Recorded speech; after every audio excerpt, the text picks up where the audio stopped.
नमस्कार, इस समय आप देख रहे हैं news in India. News in India में आपका स्वागत है। आइए नजर डालते हैं आज की कुछ खास खबरों पर। उपराष्ट्रपति एम वेंकैया नायडू ने युवाओं से नकारात्मकता छोड़ने और रचनात्मक दृष्टि विकसित करने का आह्वान किया है। उन्होंने युवाओं से कौशल विकास पर जोर देने की भी अपील की। कोयम्बटूर में पीएचडी प्रौद्योगिक संस्थान में छात्रों को संबोधित करते हुए उपराष्ट्रपति ने हिंसा से दूर रहने की सलाह दी और कहा कि किसी भी विवाद को आपसी बातचीत से सुलझाया जा सकता है। उपराष्ट्रपति एम वेंकैया नायडू ने छात्रों को जीवन के प्रति नकारात्मक भाव से बचने की सलाह देते हुए सकारात्मक नजरिया अपनाने पर जोर दिया। उपराष्ट्रपति ने कहा कि लोकतंत्र में हिंसा और घृणा का कोई स्थान नहीं है और कोई भी विवाद संवाद से सुलझाया जा सकता है। उन्होंने देश के सभी शैक्षणिक संस्थानों को राष्ट्रीय और अंतर्राष्ट्रीय महत्व के सभी मुद्दों पर छात्रों के बीच स्वस्थ और रचनात्मक बहस को बढ़ावा देने की अपील की। उपराष्ट्रपति ने शिक्षा प्रणाली में बदलाव पर जोर देते हुए कहा कि आज वैश्वीकरण के दौर में शैक्षणिक संस्थानों को कौशल विकास पर जोर देना चाहिए, साथ ही सामुदायिक सेवा की भावना को बढ़ावा देना चाहिए। उपराष्ट्रपति ने कहा कि भारत को एक समय विश्व गुरु के रूप में जाना जाता था। हमें एक बार फिर से उस मुकाम को हासिल करने का प्रयास करना चाहिए। हमारे पास क्षमताएं हैं, लोगों में हुनर की कोई कमी नहीं है, बस उन्हें पहचानने, पोषण करने और उन्हें प्रोत्साहित करने की आवश्यकता है। And I particularly feel happy whenever I come to Coimbatore, because Coimbatore is not only a beautiful city but also consists of beautiful people and citizens. That's why I like this city. City is not only beautiful but people also are beautiful. And the third is I am extremely happy to visit PSG institutions because these founders of these institutions, the great people, they have set an example keeping the traditions of India. What is the tradition of India is share and care. Share and care is the core of Indian philosophy. That's what our forefathers has given to us. Anybody continuing the tradition, I always feel happy and always want to go meet them and also encourage them. I have gone through the story of these great people. Earlier I had the occasion to visit some of your institutions and I was greatly impressed by the life and the service that was being rendered now, and also the progress that is being made by these great PSG institutions. That's why I am very happy to be here and meeting you all students. This time it is arts and science colleges. I am told some engineering students also are there. I compliment the PSG and Sons Charities Trust for providing education for lakhs of students, mostly from the weaker sections through their educational institutions over the years. PSG founder, P.S. Govindaraj Naidu has shown his concern for the underprivileged through his charitable deeds, not by mere words. While he has 3 sons, he divided his properties into 4 parts so that the activities of the trust could be run by the apportioned portion. What a great example he has set it. I really salute the memory of these great people, because we have set this model of sharing and caring, some of their property being set, wealth being set apart for creating social service and charitable activities.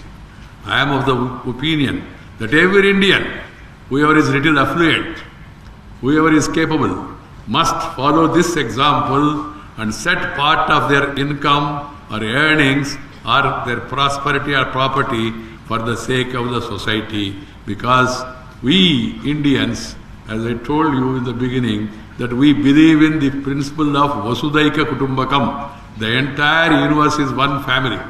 And one entire universe is one family, and entire India must be one family.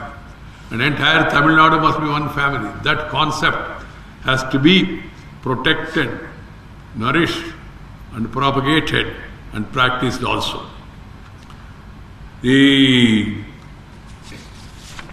Happy to know that around 48 full-time and part-time programs in science, engineering and management are being offered at the undergraduate and postgraduate levels by the 11 engineering and technology, computer applications, management sciences, basic sciences and humanities department.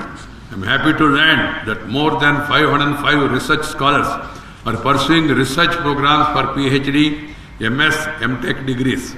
My dear staff members, my dear youngsters, education or learning should be a continuous process. Education is not only for employment. Education is for enhancement of knowledge. Education is for enlightenment. Education is for empowerment also. And finally, education for employment also. But we are giving more importance to employment. First of all, you must be empowered with knowledge so that you can lead a successful and happy life. That's my conviction. Kedil Vilachelvam Kaluvarukku Madalla Matrayave, the great poet Tirukkural said, education or learning should be a continuous process. Education must be lifelong. That's why I feel that everybody should continue to learn. Before you start, learn and continue to learn also. Some of you may be interested to go abroad also. A lot of people have gone from India and even from Coimbatore. Earlier I used to advise children, why are you going abroad? There is a lot of opportunities are here. Opportunities are, no doubt they are here. But there is no problem. If you want to go, you can go also. We have enough population to take care. But go, learn, earn and return. Come back to serve your motherland, serve your neighbors. That is my advice to all the youngsters. And as I was telling, everybody in life, including teachers, including doctors, including actors, including tractor running farmers, including politicians, everybody must upgrade their skill because life is changing, world is changing. We are living in an era of LPG, liberalization, privatization, globalization. Everything is open now, competition is there. And now we are allowing 100% foreign direct investment also. So that gives us a lot of opportunities, but also throws many challenges. So our education, our knowledge upgradation, our skill upgradation must train our younger generation to face the challenges. This is a very important thing in the present situation where the universe is open and it's become a global village. Learning is the true imperishable riches. All other things are not riches. You have to understand this. Education is central to development and improvement of the lives of the people. Education develops the human personality in all its dimensions: intellectual, physical, social, cultural, moral and spiritual. Education should not be limited or restricted to the classroom experience. Efforts must be made to make it holistic learning experience. That's why I was suggesting to all the education institutions, half of the time in the classroom, remaining time in the work field or play field. That should be the future, because simply sitting in classroom alone is not going to teach you the life skills. It requires field visits. It requires interaction with the people. It requires interaction with the farmers, particularly agriculturists, because agriculture is the basic culture of India. So all our education institutions must also provide this opportunity and also must promote schools, colleges must promote us not only skills. Skill upgradation is very much required to face the new challenges and take advantage of the new opportunities. That's why I say schooling and skilling must go together. Schooling and skilling must go together. And then we must also, if you want to scale to further heights, you must be physically fit. If you are physically fit, then you will be mentally alert. So that's why the Prime Minister has given a call for Fitness India. Everybody must do something or other for physical activity, not for others, for your sake, for your own future. This is very much important. Whether you follow yoga or you do running or skating or swimming or any other thing, farming, anything, do some physical activity because of the modern changes that are happening. The lifestyle changes. We are following, some of the children are following sedentary lifestyle, which is no good at all. It will make you lazy and later you will become crazy. This has to be understood. So for that, physical fitness is very important. Yoga, of course, Modi ji has proposed it in the United Nations, and I am happy more than 170 plus countries are observing yoga throughout the world. We are very happy because yoga is an ancient art and science. It is both science and art.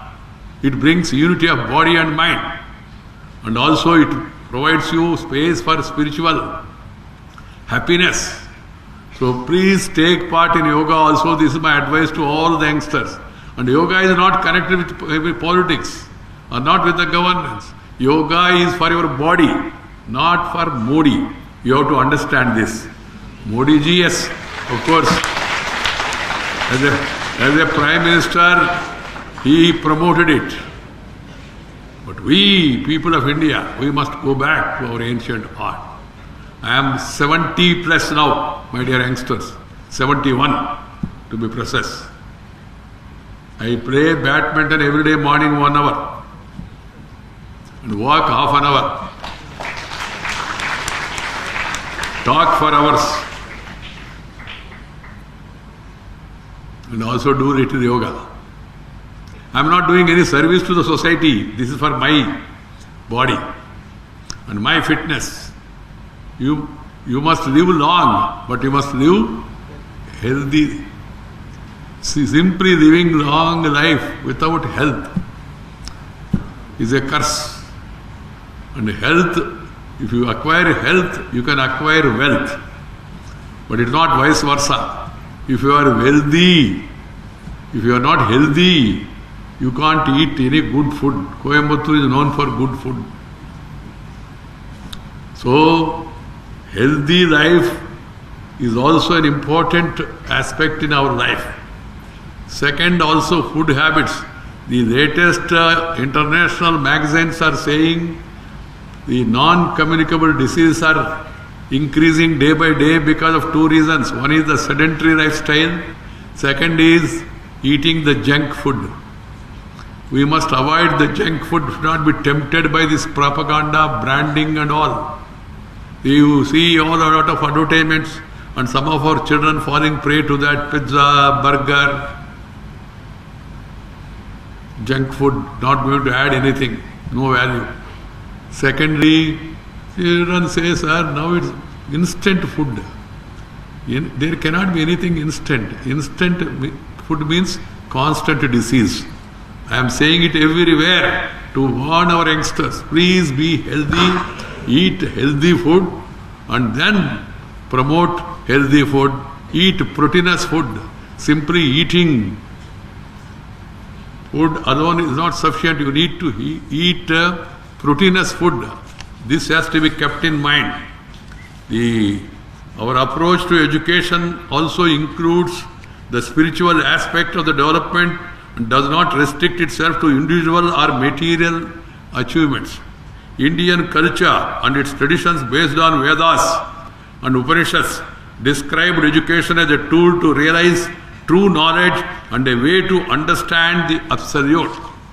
Given the importance of education in one's life, it has been accorded the highest priority in our Indian tradition and culture. Guru, the teacher, was given the status of God, next to God.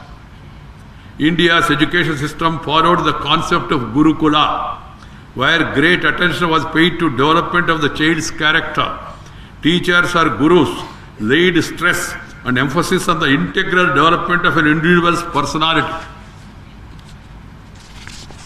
The Gurukula system of education promoted disciplined life, instilled morals, ethics and values of Indian civilization. Teachers used to tell the students to always speak the truth, abide by dharma. This is what is required. We must go back to our roots. Our education system must really be based on ethics, values of Indian civilization. Our children must be taught about the history, the great sacrifice made by great people, the social reformers or the freedom fighters. Children should be taught and they should be made to know about the great sacrifice made by all these people across the country. This is very much required. Many people, many youngsters do not know about Veerapandya Kattabomman, V.O. Chidambaram Pillai, Subramanya Bharati, or Muthu Ramalinga Thevar, Pasumpan Muthu Ramalinga Thevar, all these great sons, they have done great things in their life. What for? Not for themselves, for the sake of our future, freedom. So we should have history, culture, values, traditions, morals, ethics as part of our education system. Discipline makes people to shine in their lives. So I advise all the youngsters, whatever you may do, discipline. Second is hard work. Work hard. Aim high. Dream high. Then you will reach high. Simply aiming and simply dreaming without working, without discipline, you cannot reach heights. Dr. Kalam has said, aim high, dream high, work hard. So youngsters, we should work hard. Your parents are sending you to these institutes by spending good amount of money because they want a good future for you. So you must understand the sacrifices that the parents are making, the society is expecting from you, and we must be disciplined, we must be hardworking. And in this country, one beautiful thing about this country is if you work hard, irrespective of your background, you can reach heights. Dr. Kalam studied in an ordinary school, no political background. See, Narendra Bhai Modi, Prime Minister, studied in an ordinary school, not even seen the convent also. Became the Prime Minister, powerful Prime Minister of this country. The President, Sri Ramnath Kovind, he also gone to village school. Even I, son of a farmer, I studied in a street school, village school, never went to convent, but still could reach this position. That is the beauty of our Indian system. So keeping that in mind, I advise all the children to work hard, aim high, be disciplined, and then you will definitely reach heights. This is my advice to all of you. As you are all aware, education enables people to break the shackles of poverty. Around Coimbatore, Tirupur, Namakkal, Polachi, so many of these places, poverty is comparatively less. The reason being because educationally we are moving forward. Education takes care of poverty evaluation more than anything else. An education system that upholds Indian values, virtues of civilization, and inculcates a sense of oneness and compassion in the minds of the youngsters is the need of the hour. At the same time, it should equip the students to face modern day challenges by imparting the requisite knowledge and skills. My dear students, 72 years after independence, we are yet to achieve 100% literacy rate. It's a challenge before us. 20% are illiterates even today. Around 20% are below poverty line. You still have some social challenges here and there. Discrimination on the basis of caste. You have some challenges, discrimination on the basis of gender. These are the challenges the youth of the country must be progressive, must try to address along with the people in power. There has to be concerted effort from both the government and the private sector to ensure accessibility of quality education, affordable rates to students, particularly from the downtrodden and marginalized sections of the society. The private education institutions must supplement the government's efforts in making India a 100% literate country. It empowers people to overcome the challenges such as poverty, hunger, and helps in promoting inclusive and equitable economic growth. Education alone has the power to bring in a change in lifestyles and empower the people. In a way, education is the key to the sustainable development of a human being or a nation. My dear youngsters, India is on the cusp of a major transformation. Reforms undertaken by the government and the progress being registered by several state governments are making India the fastest growing large economy in the world. The Prime Minister has given a 3-line advice. He said reform, perform and transform. Transformation of the nation is the need of the hour.